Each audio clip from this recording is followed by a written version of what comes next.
Bon, salut à toute la gratardie.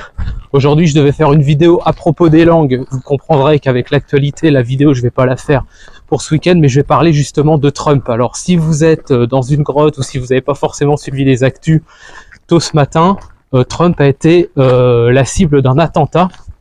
Alors, j'ai envie de dire Dieu merci, même si je suis pas spécialement croyant ou quoi, il est vivant, il est encore en vie, il a été blessé à l'oreille. Et en fait, là justement, je voulais vous parler un peu de ce que ça allait impliquer pour nous, pour justement, pour en fait l'avenir tout simplement, et une réaction à chaud par rapport en fait aux puissances, aux lobbies, etc. qui sont en vigueur. Donc là, je pense que maintenant c'est clair que le camp de la haine, c'est la gauche. C'est la gauche, mais pas n'importe quelle gauche. Encore une fois, j'insiste, c'est pas la gauche à papa, hein, comme je dis toujours. C'est vraiment l'extrême gauche raciale, anti-blanche, woke, exterminationniste contre les blancs, contre les peuples européens, contre les eurodescendants, que sont les Américains. D'ailleurs, hein, il faut le savoir, les Américains majoritairement sont des descendants d'Allemands et de Britanniques. Et en gros, le wokisme là-bas est extrêmement agressif, mais à la différence de la France, c'est qu'on a quand même le droit d'être raciste pro-blanc.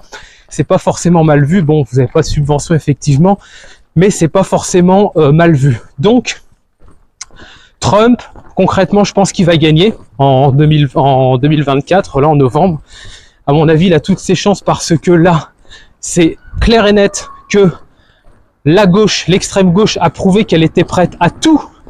Parce qu'en gros, qu'est-ce que représente Trump? Faut vraiment comprendre, c'est un symbole en fait, Trump.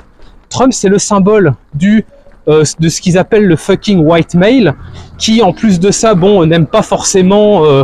j'allais dire un gros mot, mais c'est vrai qu'on est sur YouTube, n'aime pas forcément les noirs et n'aime pas forcément les comment tous ces pouilleux de gauchistes aux allocations, incapables de faire quoi que ce soit dans la fonction publique, qui sont complètement, on va dire, décatis, etc. Et Trump représente vraiment l'entrepreneuriat, même pas forcément le fait de monter une entreprise, mais le fait d'aller à l'aventure, d'attaquer, de transgresser les tabous, etc. Et surtout, il représente, en fait, c'est un white power male, comme on dit dans le milieu de l'alt-right, c'est-à-dire qu'en gros, c'est quelqu'un qui défend indirectement les intérêts des Blancs, qui ne s'en cache pas, et donc la gauche le hait pour ça, puisque la gauche veut exterminer les Blancs, à terme, c'est ça. Il faut vraiment le comprendre ça, et encore une fois, je parle pas de la gauche Éric Nolot, ou de la gauche Onfray, je parle pas de ces gens-là. Je parle vraiment de tout le milieu mélanchoniste, etc. Bon, vous avez l'équivalent avec, en France, Hillary Clinton, etc. Aux États-Unis, pardon, Hillary Clinton. Et là, il faut vraiment comprendre que ça crée une dynamique. Et ça crée une dynamique qui est favorable à nous, qui nous est favorable, et de beaucoup. Pour une raison simple, c'est que, faut comprendre un truc, beaucoup d'Américains sont croyants. Et le fait que Trump réchappe d'un attentat de cette nature va lui donner une aura d'invincibilité presque, et surtout, il va vraiment passer pour l'homme providentiel, que je pense il peut être tout à fait pour les États-Unis, et également insuffler indirectement en Europe une dynamique de droite, c'est-à-dire en fait concrètement c'est quoi maintenant être de droite? C'est ça que les gens ne comprennent pas. Pour être de droite à l'heure actuelle, enfin pour être même considéré comme de droite par défaut, même si les gens ne le disent pas directement ou s'ils s'en ressentent pas forcément les sensibilités, il faut être pro-blanc et anti-impôt. Concrètement, ces deux points-là. Pro-blanc, anti-impôt. Enfin, quand je dis anti-impôt, vous avez compris, c'est-à-dire pas dans les volumes qu'il y a en France à l'heure actuelle. On est pratiquement au niveau de la Corée du Nord. Enfin, c'est fou ce qui se passe en France. Je crois qu'aux États-Unis c'est moins, mais quand même ça a bien augmenté. Et en gros, il y a deux choses qui font que Trump peut vraiment passer. De un, Biden est sénile. Alors moi, d'après ce que j'ai suivi un peu, j'en ai parlé avec un ami juste avant de faire la vidéo. J'ai pas l'impression que Biden ait été spécialement nocif pour les blancs au sens strict, en tant vraiment que groupe ethnique.